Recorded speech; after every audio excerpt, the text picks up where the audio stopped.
Good evening, buenas noches, and thank you for tuning in.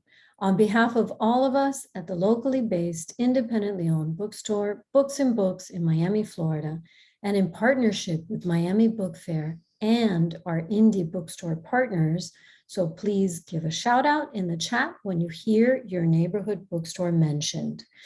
We're doing this with Anderson's Bookshop in Chicago, Illinois, Book Passage in San Francisco, Boulder Bookstore in Colorado, Gibson's Bookstore in Concord, New Hampshire, Gramercy Books in Bexley, Ohio, The King's English in Salt Lake City, Utah, Left Bank Books in St. Louis, Missouri, Northshire in Manchester, Vermont, Square Books in Oxford, Mississippi, Village Books in Bellingham, Washington, and University Bookstore in Seattle, Washington. And on behalf of all of us, I'm delighted to welcome you to a virtual evening with Anna Quindlen to celebrate the publication of Write for Your Life, a clarion call to pick up the pen and find yourself, published by our friends at Random House. Anna Quindlen is a novelist and journalist whose work has appeared on fiction, nonfiction, and self-help bestseller lists. She's the author of 9 novels: Object Lessons, One True Thing, Black and Blue, Blessings, Rise and Shine, Every Last One, Still Life with Breadcrumbs, Miller's Valley, and Alternate Side. Her memoir, Lots of Candles, Plenty of Cake, published in 2012, was a #1 New York Times bestseller. Her book, A Short Guide to a Happy Life, has sold more than 1 million copies. Her most recent book before this one is Nanaville, Adventures in Grandparenting. While a columnist at the New York Times, she won the Pulitzer Prize and published 2 collections, Living Out Loud and Thinking Out Loud. Her Newsweek columns were collected in Loud and Clear. In conversation with Ms. Quindlen tonight, we're joined by Kelly Corrigan, the author of 4 New York Times bestsellers, host of a weekly podcast and radio show, Kelly Corrigan Wonders, and the host and executive producer of a new interview show on PBS, Tell Me More. Just a quick reminder that throughout this evening's broadcast, you can post questions in the Q&A feature at the bottom of the screen, and we'll get to some of those after their conversation. Thank you for supporting independent bookstores everywhere. And now, without further ado, I'd like to welcome our guests to the virtual stage. Hi.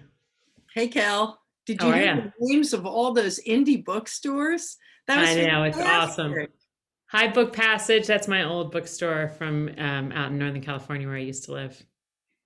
Bunch of those places I've been to, and some of them I hope to still get to. That's right. Well, my God, at the rate you publish, I'm sure you will. There's 19 books listed on the inside flap of Write for Your Life, and it's almost an even split. And so my first question is, do you flip on purpose between fiction and nonfiction?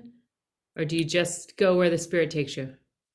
I go where the spirit takes me, but I have to say, this is a nonfiction book, obviously, and I have a new novel waiting in the wings. I finished the first draft. We'll see what my editor and my agent say, and on we go. So I wanted to draw that out. You're a very unusual writer in my eyes because you finish the last word of one book and then wake up the next day and start fresh on a new book. Like, there are no deep gaps in your writing practice. And that's so different than the way I do it. I have whole year gaps in my experience. And I wondered if, when you were working on this book, Write for Your Life, you thought about the incredible range that writing can represent. Yes, of course. I mean, I was thinking about it all the time because it was, I suppose, a little odd for people when I kept telling them that this was not a book about writing for writers. I mean, I'll be perfectly happy if writers read it and resonate to it, but really it's a book about writing for people who don't think of themselves as writers. I can't tell you how many times I've been out and about at indie bookstores all over America. And someone stops and tells me some terrific story about their family, about their past, about their journey. And at the end, I say to them, that's fantastic. You should write that. And the universal response is, I'm not a writer. And this is a book that says that's not true. Just because you don't write for a living, or just because you're intimidated by the idea of writing, it doesn't mean you're not a writer. If you can read, you can write. Mm-hmm. Yeah, I mean, I often think of it as like thinking made manifest. And so it's almost as absurd as saying, like, I don't think thoughts. I don't have opinions. Like that's really almost what you're saying when you say I'm not a writer. But there was a way of life that's long gone that required writing, like where you were the only way to communicate with people you loved who didn't live in your house was to write letters longhand on paper. And you really draw out the magic of that and the lasting value of that. And I'm not sure it needs to be long gone. Look, it's not going to be the same as it used to be. As I say in the book, I don't send you a letter now because I want to tell you something. I send you a letter because I want to give you something. So if you want to make a lunch date with your daughter, right, you send her a text. Can you meet next Friday at wherever? And if she's like my daughter, she ignores the text for a couple of days. Sees if she can get a better offer. And then really, if there's nothing and you're paying, well, maybe she could make it. Exactly. But think about the possibility that every year on your daughter's birthday, you write her a letter. You either write it on the computer and print it out and sign mommy at the bottom so that years from now, she will know that your hand touched it, or you write it in longhand so that she has it as this object. That's not such a heavy lift. And yet think, if I had a letter for every birthday that my mother was alive, I can't tell you how precious those would be to me. I mean, they would be talismanic, and I don't have them, and I wish I did. And one of the things I say in the book is, if you could look down at your desk right now and see a piece of writing from someone who's gone before you, and you know that that would be a treasure beyond telling, don't you want to create that kind of thing yourself for the people who will come after you? I'm curious if everyone listening, if you have written a letter in the last 6 months, just say yes in the chat, because I'd be curious to know if people are doing this. Do you write letters to your kids? You have 3 kids, 2 boys and a girl. Well, as I say, I have this ace in the hole, and so do you. And we talked about that earlier today. I talk in the book about this day when I decided, I should put together a bag of first editions of all of my books. This was really funny. This would be a lovely idea, right? So I go and get one of the million tote bags, 3 of the million tote bags we have, and I pull them together and I put them in the closets of their rooms where they no longer live, but which are now maintained as shrines. And I think it was Christopher who, after a week, he comes in, he goes, "What's the deal with the books?" And, I sort of burbled on, and then I realized the deal with the books was, this was my last will and testament. This was, when I'm gone, here I am. And that's my ace in the hole, that unlike most people, I am a writer, and I will leave behind this body of work in which I am embedded. But I don't think that you have to be a writer to do that. I think that you can be a daughter, a mother, a friend, and think about doing it as a way to connect with those people. The best gift that my husband ever gave me was on our first anniversary, back when we were crazy about each other and giving gifts. He printed out the back and forth of every email from the beginning. So it was about this fat. And on our 5th, we're just having our 22nd wedding anniversary soon, but on our 15th, I planned the odd years. And so I took him back through San Francisco to all these places where we were first dating. And I had this, we call it KCEL. I had it in my bag, and we would go to each place and we would just read over each other's shoulder, like some of these back and forths. And I thought about our kids and what that will be to have, because I once found a big cedar chest, as you mentioned in the book, like what will be the cedar chest of tomorrow, of these letters from my dad to my mom. And it was utterly reframing. It is not an overstatement to say it completely reframed the way I thought about my mom, because she was such a tough mom, and she was took the work very seriously, and I didn't have access to this soft, gushy, silly, girly side of her. There was no evidence of that whatsoever. And then I found the letters. Well, it's so interesting what writing can do in terms of people who have gone before us, because I feel like I completely know your parents, completely, and I never met them.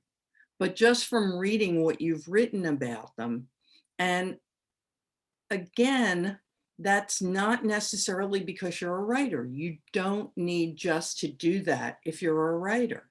And the other thing is, we talk all the time now about people are stressed out. People are experiencing anxiety. Mhm. People need a sense of connection. Writing can help with all those things Absolutely. because it has this magical ability when you take a moment and sit down and purposefully reflect on something to either make it smaller or make it bigger. I mean, sometimes you take a moment and you write down something you're anxious about.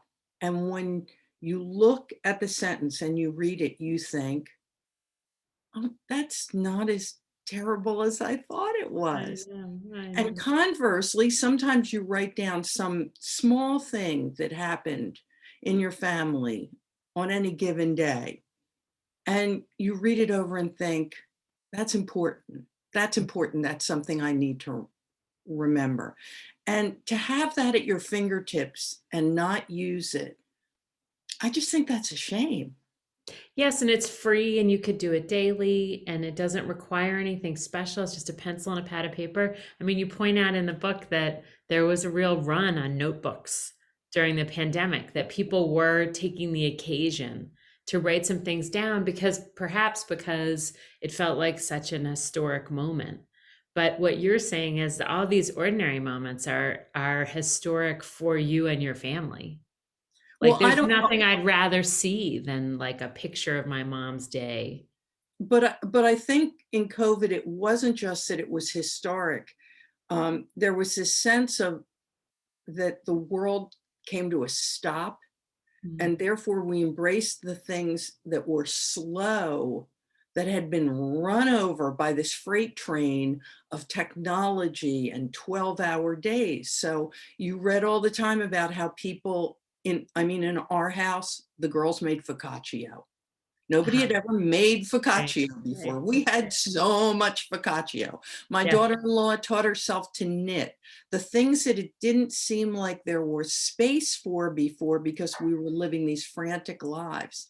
And that, I think, is why a lot of people sat down to write, because Mary Gordon, the novelist, says in the book about writing in longhand that it slows her down. Mhm. And I think writing in general slows you down and makes you more purposeful and discursive. So that's interesting, because you also talked about parallel charts, which is this very interesting idea for people in a very hectic profession to pause for a second and touch base with their humanity and the humanity of the people they serve. So can you talk about the parallel charts? I wasn't sure that that was going to work. And then everyone who read the manuscript Huh? really responded to the chapter about healthcare professionals, about doctors and nurses and the uses of writing by them. And it was extremely moving to me today, because that chapter begins with a doctor named Laura Votter, who starts writing after she is on her obstetrics rotation and a baby is delivered stillborn. And in the car on the way home, she cannot stop crying. And she thinks, I need a way to process the things that I see. And she starts writing. And in fact, I quote from an essay of hers in the book, and she sent me just the most beautiful Instagram post today about how that has kept her writing, having that first piece finally accepted by a doctor named Rita Sharon, who also has a PhD in English literature and is an expert in Henry James as well as a physician, and started this practice for medical students called parallel charts. So you have the chart that we all know about: blood pressure, weight, age, that sort of thing. And then the parallel chart is what you see as a physician at the bedside in the patient that doesn't belong in that kind of standard chart. How the patient might be interacting with you, what moves or upsets them, what the relationship is with their family. And by and large, medical students have found this a huge boon, not only in relating better to their patients, but feeling more human in their practice. I mean, one of the reasons Rita began this is because we hear over and over again about burnout among doctors. And part of that is because they lose that human connection, that they're expected to stand apart. And she felt that the writing would tap into that human part of them and lessen the burnout. And in fact, that seems to be what happens. You know, you brought up that William Carlos Williams was a doctor, which I did not know. Yeah. And that made me think Check up. about when breath becomes air and reading Atul Gawande, Being Mortal, or just reading him in the New Yorker. Like I do feel that, and then also all of our awareness because of the pandemic on how hard that whole world can be and that terrible suicide that we heard about.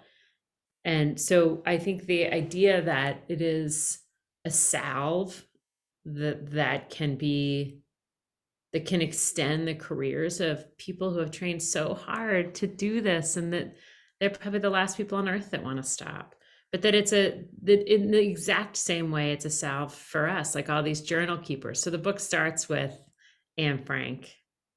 Did you keep a journal when you were a kid? I did not keep a journal. I started writing for money so young that Uh-huh. I kind of got that in my mind. And honestly, as I suggest in the book, when I was young, I'm not sure I would have been honest in a journal.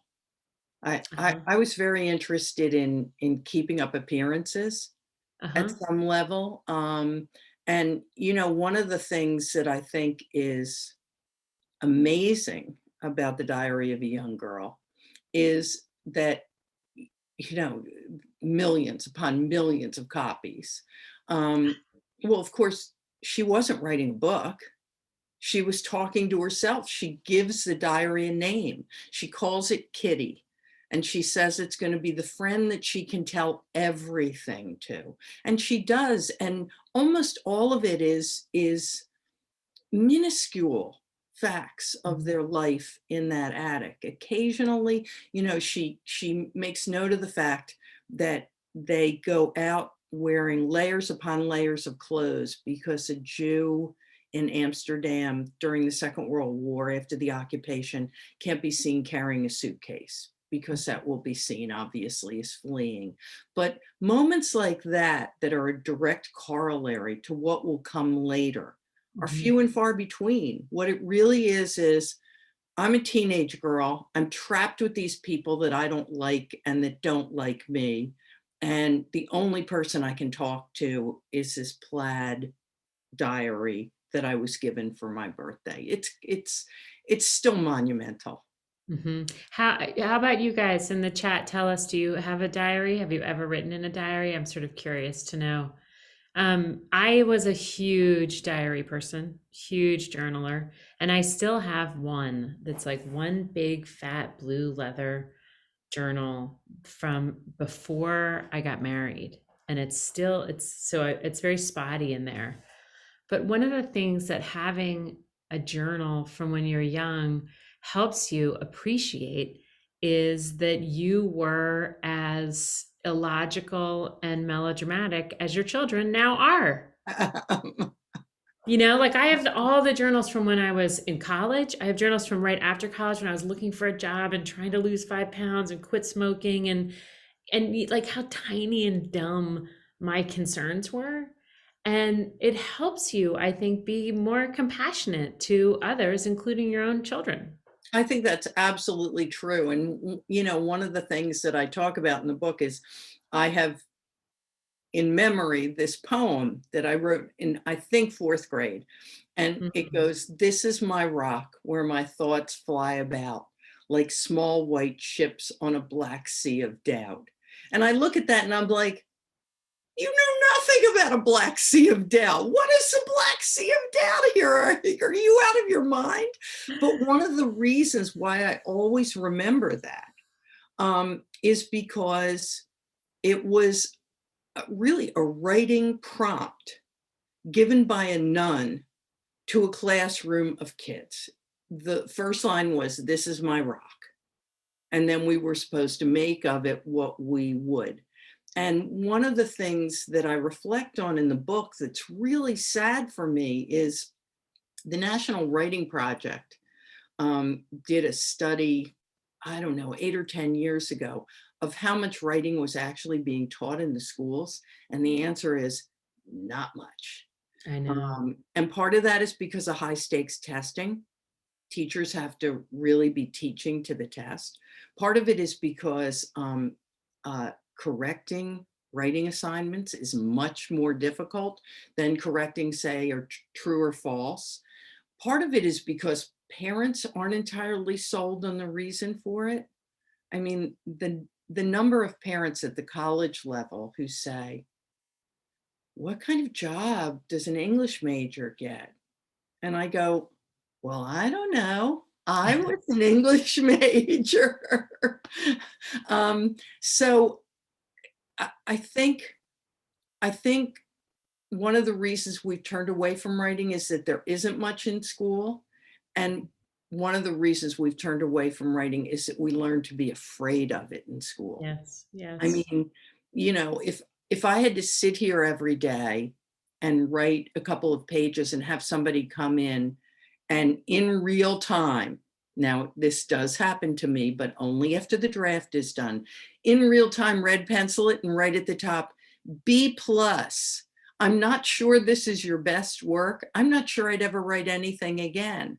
I know. But I hope that we can return to a time where kids can do discursive, imaginative writing that that plugs in to their thoughts and feelings in a way that doesn't only enlarge their writing, but enlarges their sense of self. Right, right. There's so much judgment, like it's just coming in at them, and maybe that's where it begins. I've helped a few kids over the years with college essays and personal Yeah. statements, and I've found that even kids who went to incredible high schools that were incredibly expensive do not know how to write sincerely, that they're layering on so many adverbs. It's like, I mean, every sentence is like weighs a ton. And I think, how would you say that in 7 words instead But of like 3 lines? the other thing, Kelly, is I think the smart kids often have more trouble with writing assignments because they're so invested in getting the A. Hmm. So, like, what's the right answer here? What's the right answer Uh-huh. when you ask me to write an essay about the worst day of my life? Well, of course, there is no right answer. And what we might think of as the right answer is turgid, boring, Mhm. unimaginative, whatever. I mean, Faulkner wasn't thinking of the right answer when he wrote The Sound and the Fury, which is one of the Mhm. more audacious novels ever written. Mhm. And I think these kids get into such a rondelay of, got to get the A, got to get the A, that it really does stand between them and doing the kind of writing where you take a flying leap. Mhm. Mhm. Well, the thing you're suggesting is writing as reflection, writing as a way to achieve self-knowledge, writing as a way to land your humanity. And writing is a way to put some of your fears at rest. I mean, I didn't have this at the time I was writing the book, which I'm kicking myself about, but I keep mentioning it everywhere I go. The president of Barnard College is a psychologist named Sion Bylock.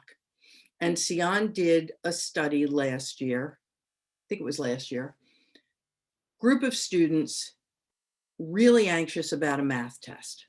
So she divides them into two groups. One group go off and study for the math test, and the other group are charged with writing about what they're feeling. Why are they so anxious about this? How is the anxiety manifesting itself? What is it about this test that particularly is getting to them?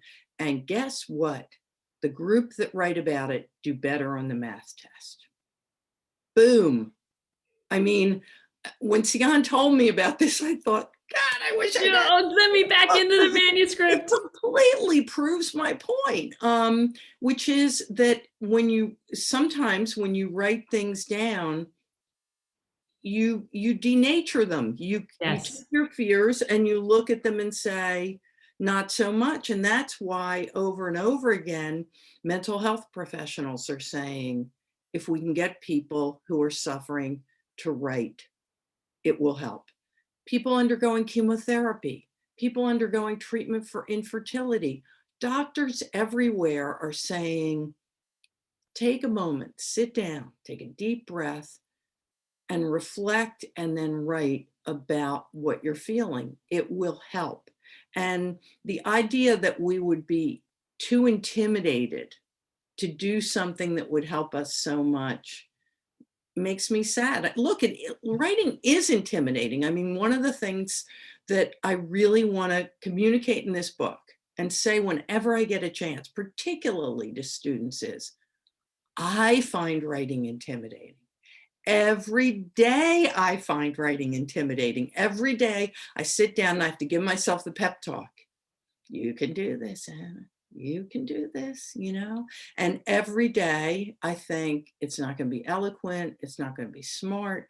It's not going to be good. And, you know, the reason you keep doing it, and you know this, is because every once in a while you start typing, and then you start typing faster, and then you start typing faster, and you look up and an hour has gone by, and you're in the zone.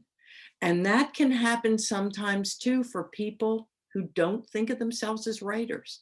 They think, I have nothing to write about, right? There's this great quote from Alice Munro in the book. She says, I can't play tennis. I can't play bridge. I love this. Don't play tennis.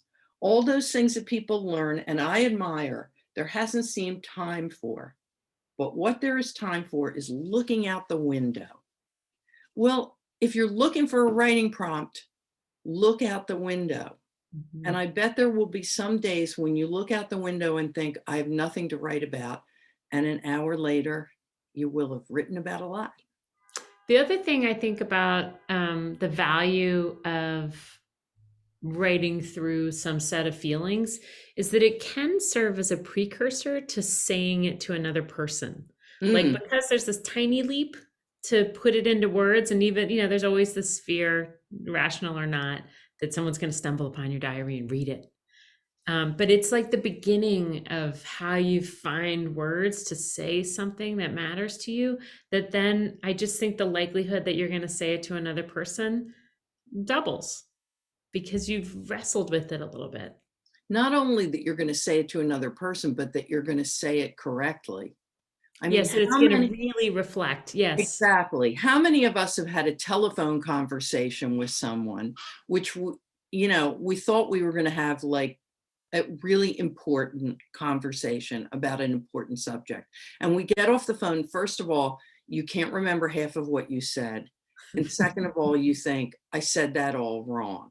Mm-hmm. And that's why reflecting on it first can sometimes be the gateway to saying it all right. Yeah, for sure. All right, so I want to peek at some questions, and I'm over here in open questions. Oh, good. There are questions, right? Yeah. I'm going to move this a little bit. How often do you change how you live with it? Oh, that's a great question. Michelle Quinn asked, how often do you change how you live your life based on the writing process or the product, like something that surfaces in a writing session for you?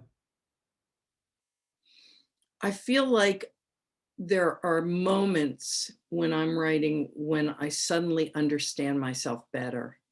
Hmm.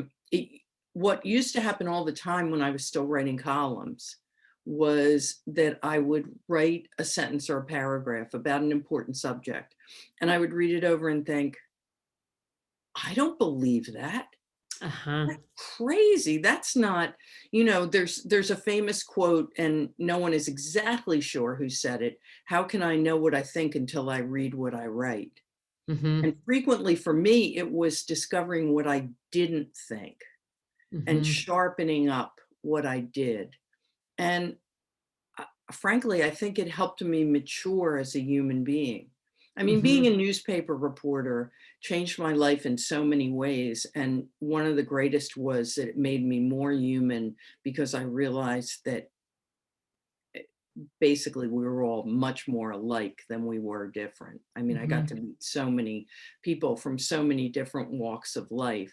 But being a columnist sharpened my sense of my creed, who I Hmm. was, and what I really believed in ways that helped me grow, I think, a lot. I think for me, part of it is knowing that there will be reward in deep observation, by which I mean that there's just been enough times when I had something very specific that I wanted to write about.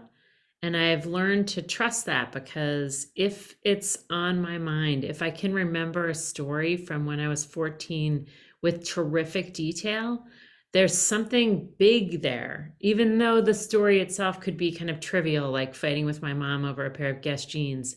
Like there's a lot in that. And that's why it's sticking to you. And that in if and when I have done that over time, written these seemingly tiny moments that end up feeling high impact to me, then I go back into my life, I'm just a little bit more observant and tuned in and noting, like, oh, that was a poignant thing that just happened at my dining room table. Oh, I But the, just know that was lovely the way that Georgia looked at Claire there. Like I'm seeing more. also the magical thing about it, I think, is that you discover that what you think are your specifics Uh-huh. are universals. I know it's So I crazy. remember when I started writing this column called Life in the 30s for the New York Times, which was really about small moments of my own life. I had two little boys at the beginning under the age of 2. And by the time I finished, I was expecting my third child. And, I read the first couple and I thought, no one cares about this. No one cares about this. And then the mail started pouring in. And, people would say to me afterwards, still say to me today, when I read your Life in the 30s columns, I felt less alone. And and I always say to them, and when I got the mail that made me realize that I had connected with readers on some deep level about something that I thought was just me, that made me feel less alone. I mean, the thing about women is we always tell ourselves it's just us, right? It's Hmm. just me who does this, crazy thing, or it's just Hmm. me who can't get my act together, or, it's just me who, has to Eats take ice cream out of the container something to with the the bake fork. sale and, buys a cake at the supermarket and then roughs it up so it looks like I made it. And the great thing about writing is that, one of the things that helps you tap into is that you're part of this great continuum. And it does Yeah, help you feel less alone. It's interesting. I was doing an event with Megan O'Rourke, who's written a sure. spectacular book about chronic illness called The Invisible Kingdom. And Megan's also a poet. And she said that when she's writing prose, she always thinks of the reader, especially with a book like this, which will benefit so many people who have had this issue. But when she writes poetry, she never does. Poetry is her talking to herself. And I suppose that's true of journals, and letters are you talking to maybe one other person, although, what we know over time is that some of those letters get handed down and talk to a whole family. Mhm. The funniest thing I ever wrote that I couldn't believe, A, that I was admitting to, and B, how many people were like, I have that, is that I admitted that it bugs the crap out of me how much my husband calls his parents.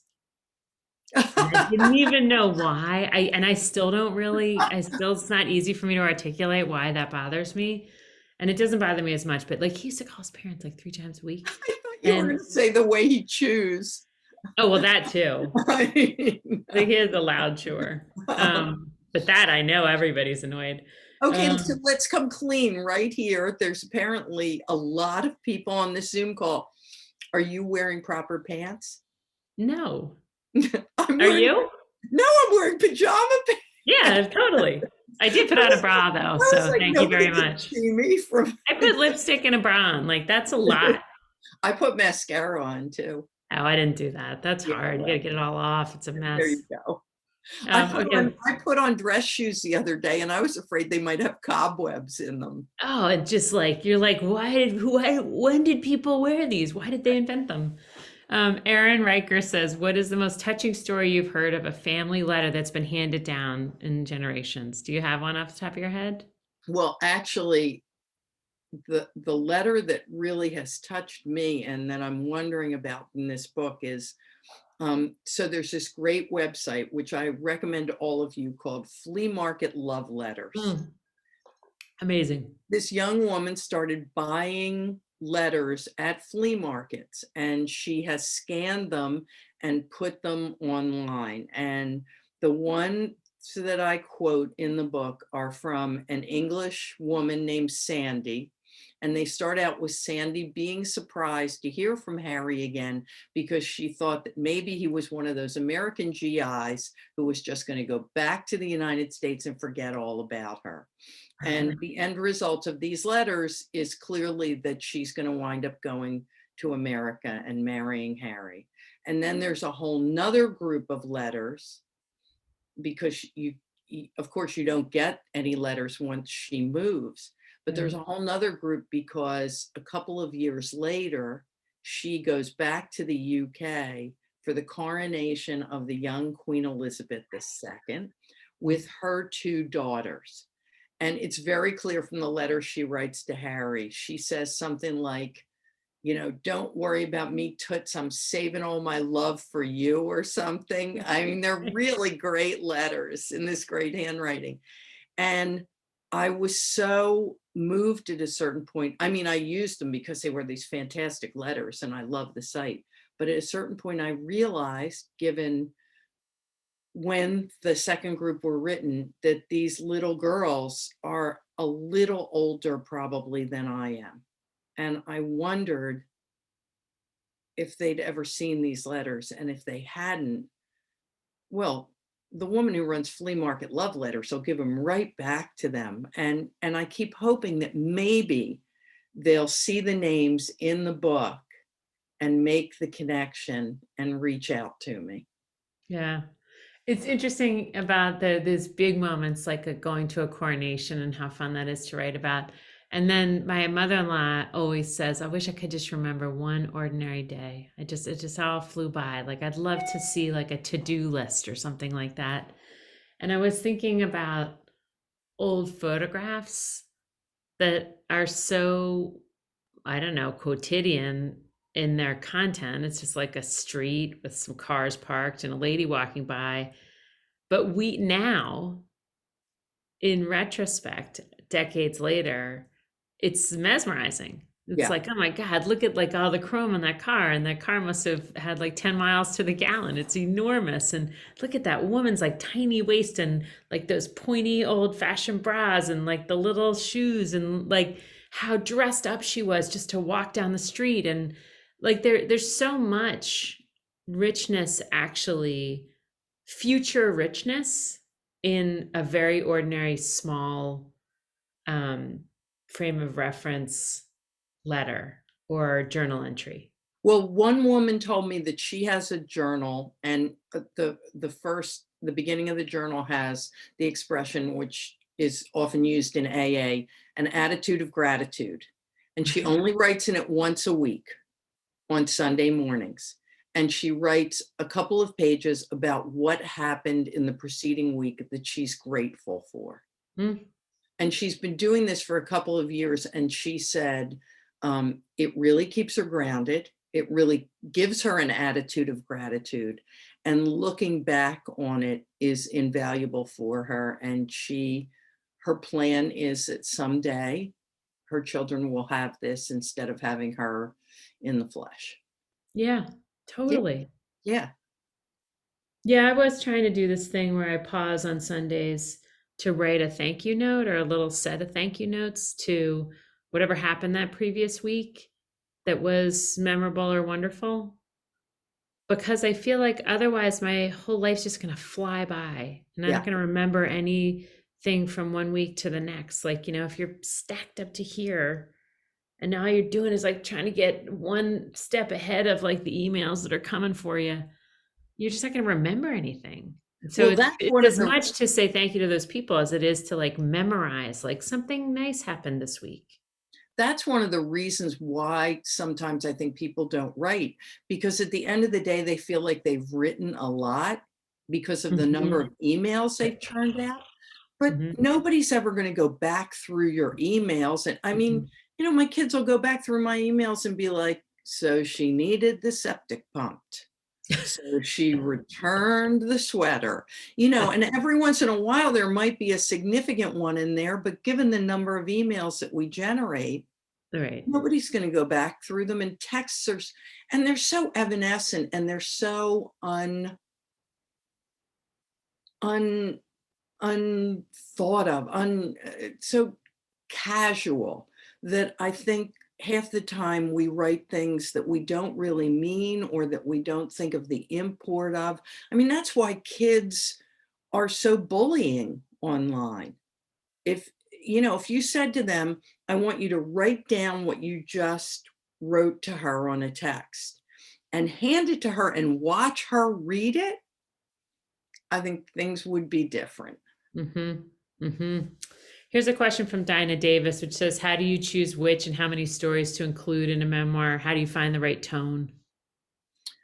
Um, the tone has a lot to do with my writing voice. And although I'd like to think I've gotten to be a better writer over the years, certainly since I wrote This Is My Rock. My voice has stayed remarkably consistent. I mean, every once in a while, they pull out my college essay at Barnard just to embarrass me. And it is really embarrassing, but there's something about the voice in it that I recognize. And I Mm, think that's what you bring to the table every time you write a memoir. It's much more challenging when you're writing a novel, particularly right. if for example it's a first person voice in the novel, because you've got to inhabit that voice and not let your own voice intrude too much. Right. But in a Right. memoir, it's pretty much me. And uh, my early on, my editor, I've had the same editor for every book, Kate Medina at Random House. Her mantra was, does it serve the reader? Does it serve the reader? And sometimes I'll put an anecdote or a story in the book, and I realize that while it has a lot of resonance for me, it doesn't serve the reader, and it Mhm. and it comes out, and vice versa. Sometimes I think, is this too much? But it really it that connection will be powerful with this story. Yeah. Let's get a sense of your writing overall. So if you wrote 20 days in a month, how many of them would you say are productive? Or is there a way that you think about it that every day is productive, even the days where you're deleting and seemingly going backwards is so integral to the process that you have to consider it productive, actually? Yeah, I mean, you don't feel it in the moment, but when you've wandered into some cul-de-sac of narration and you realize that you need to get back on the road, that is productive. You know, you were supposed to zig and instead you zagged, and you've got to back up from that.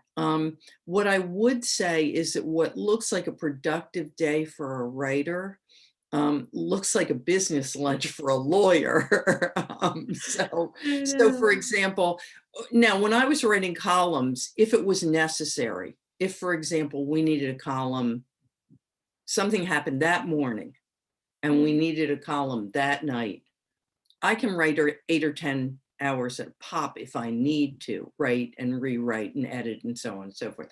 Novel, I cannot do that. My imagination starts to lose its edge about 2.5 hours in. And if I continue after that, nothing good will come of it. So I sort of have this bifurcated day where I'll work on a novel from maybe 9:30 to noon, break for lunch. My elder son has an office here in my house, so frequently I can have lunch with him. And then in the afternoon, do stuff like work on speeches or respond to requests, that kind of thing. But, you know, I don't get the impression there are a whole lot of novelists who do an Right. 8-hour day. Yep. No, Edith Wharton used to lie in bed and write in longhand on very expensive stationery and just toss it on the floor for her secretary to type up. And I think she only did that for an hour or two a day. And at the end, she had the House of Mirth, which shows that, that genius exists. Yeah, I think that all these everybody who's judging themselves for the way that they do things, um, may we just invite you to stop now. Like it's unnecessary, and you'll just move so much faster in whatever you're doing if you just say, this is how I work. I remember walking with this friend of mine, Ariel, who is a therapist in her free time, and we have kids who are friends, and we were walking and I said, God, I just wish I was one of those people. It's probably after spending time with you. And I was like, I wish I was one of those people that just got up every day and wrote. And she said, you seem perfectly productive to me. Like, why don't you just say, this is how I work? I work in fits and starts, and things get dust on them. And then all of a sudden I'll have a flurry of activity where I can't put it down, and whatever, like, seems to get done. So why don't you stop wasting time and emotional energy berating yourself for your patterns? Like, whatever, you're 55. Let it be what it is. Which again, I think is a woman thing. Uh-huh. Most of the male writers I know don't beat themselves up quite so much. And when someone pans their work, they pan the panner as opposed to us. Yes, yes. Do you read your reviews, Cal? God, the first great review I ever got, the first big review I ever got was also a great review. And I mentioned that to my one writer friend at the time, and they were like, that's the last one you should read. Yep. Yep. Why not have a perfect experience? Like, I pulled over on the side of the road and I read it. It was in the San Francisco Chronicle and it was about the middle place. And it was like total thrill. They totally got it. They were with me every page. And my writer friend was like, wrap it up. My first novel was reviewed in the New York Times by Ann Tyler. I know, and it was a really good review. Wow. So, I haven't read my reviews for about 5 or 6 books now, and I must say I find it very satisfying. Yeah. Okay. Mimi Lines wants to know, when did you know that you were a writer? Well, there's a moment in the book where I talk about that. I mean, first of all, let me say, for any of you on the call, I am a writer because of teachers, because the second most powerful group of people in my life, aside from my parents, said to me over and over again, this is good. You're good at this. You should keep doing this. But I think the most pivotal moment for me in some ways was in 8th grade. Our 8th grade nun at Holy Child Drexel, yay, great school, great Yeah, education. Philly. Our 8th grade nun was a very erudite, very demanding nun named Mother Mary Ephraim. And I went up to get a composition from her desk one day, and she looked over her half glasses at me and said, "You are a writer." And when Mother Mary Ephraim said something, I believed it. And at that moment, I thought, first of all, I thought, yes, that must be correct. And ever since, what I've thought when I talk to younger people is they sort of dance around it. Well, I think I might wanna, I meant that. And I always say to them, repeat after me. I am a writer. And there's something so powerful, not about saying you want to do something, but about saying you are something.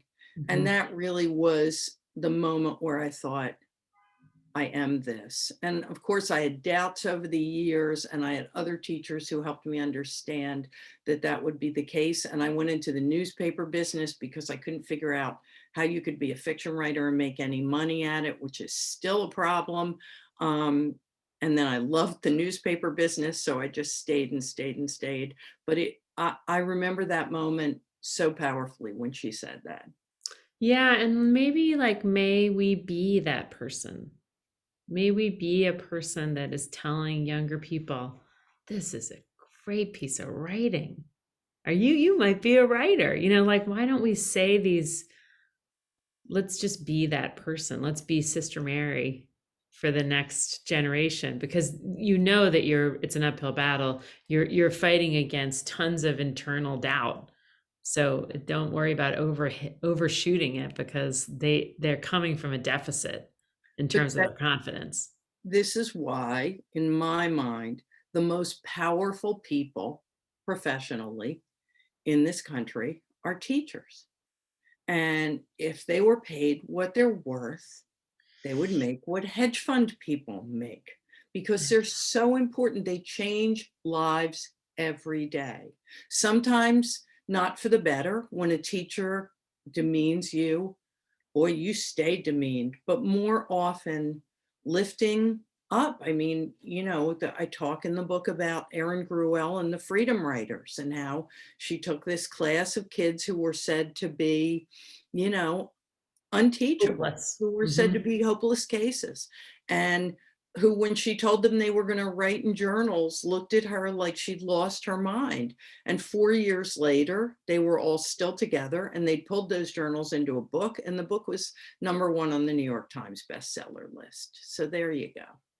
Yeah. Yeah. Phyllis wants to know if you have a novel in the near future.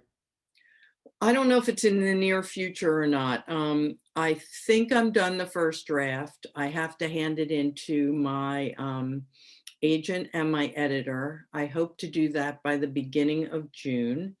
And then we'll see how much work Kate Medina thinks I need to do on this one. I mean, I, I, I think every student hopes, and every longtime novelist hopes, that they will hand in a paper, I and know. whoever they hand it to will say, "Oh, it's Nope. perfect just as it is. I know. Don't change a thing. I This know. has not happened to me yet." I and know. It's and awful. with a novel, in some ways, it can't happen to me, because if I'm doing it right, I'm so in the world, I'm so in the weeds, that when Kate says, "But wouldn't this person do this at this moment?" I go, "Oh, oh, yes, I guess I was looking at Allie when I should have been looking at her father, or I was looking at Anne Marie when I should have been looking at Bill." And I mean, the best example of that was years ago when I handed her the manuscript of a novel I wrote called Black and Blue, about this nurse who is fleeing from her husband, who's a cop and who beats her up. And Kate said, there's a couple of things I think you could do to enhance the suspense. And she looked at my face and she said, you do know that this book is suspenseful, don't you? And the answer was no. I had no idea the book was suspenseful because I knew what was going to happen every step of the way, right? And so sometimes it takes that reader. Sometimes it takes readers after the fact. I mean, one of the reasons why I am missing tonight seeing readers face to face is that when I do bookstore events, it's amazing to me how readers tell me something about a book I've published that hasn't occurred to me. And it It's seems incredible to be deeply true. It's so wonderful. Yeah, it is. Let's see what else. Oh, here's an interesting question. Josephine wants to know if you would please expand, and I would like to know too, Josephine, would you please expand a bit on why Faulkner's novel, The Sound and the Fury, is so extraordinary? I hated it. I read it in AP English with Dr. Dewsnap. I didn't understand a word. I felt dumb as a rock. Well, I mean, I love that book. You do? Yeah, I do. I love Faulkner. And Did you always, like, even when you were a kid? Not when I was a kid so much, but by the time I got to high school and then college, I really did. And part of it is the sheer audacity. Part of it is that he takes chances and does things and creates a world that seems utterly impossible to me. I mean, it's what some people resonate to in Ulysses, which is a novel that I don't resonate to at all. But there's something about it, and it's also there's something kind of overheated about it. I mean, if you didn't know that Faulkner was Southern, you'd know Faulkner was Southern by reading all of the novels, but especially The Sound and the Fury. And I like heat. My elder son, English major, is extremely well read, and he and I argue all the time because he likes what I think of as cool novels. He loves Moby Dick. He likes Joseph Conrad. He likes Dostoevsky. I love Tolstoy. He doesn't understand why I love The House of Mirth and The Age of Innocence so much. So we go back and forth on the hot and cold thing over and over again. And Faulkner is overheated, but I like that about him. Do you have a favorite modern novelist? I really love Amy Bloom's work. I think Away is just about a perfect novel in a lot of ways. I love Don DeLillo. But pound for pound, I would have to say that Alice McDermott is about the most impressive novelist writing right now, in my opinion. But do you like Marilyn Robinson? I do like Marilyn Robinson, but she's cooler than I normally respond to. Whereas Amy is what I think of as a very warm novelist. Yeah. Her newest book, In Love, is a book that everyone should read. That's nonfiction. I think we're out of time. I think it's somehow it turned 8 o'clock, right? Well, Okay, can I say one more thing before we go? Yes, you can. Yes. Yes, you may. So, and I like to say this because I think it's really important. So I'm in my office in New York right now, and this is where I spend a lot of my time. And I'm like alone in this little room. And honestly, I spend a lot of time at the computer thinking, is anyone going to read this stuff? So that when readers actually show up, it's like, okay, I can live on this for another year or so. And even though I can't see you, I know by what's popping up down there that you're there. And so thank you. And thank you to all the indie bookstores, because man, you are the people who hand out good books to good people. For sure, for sure.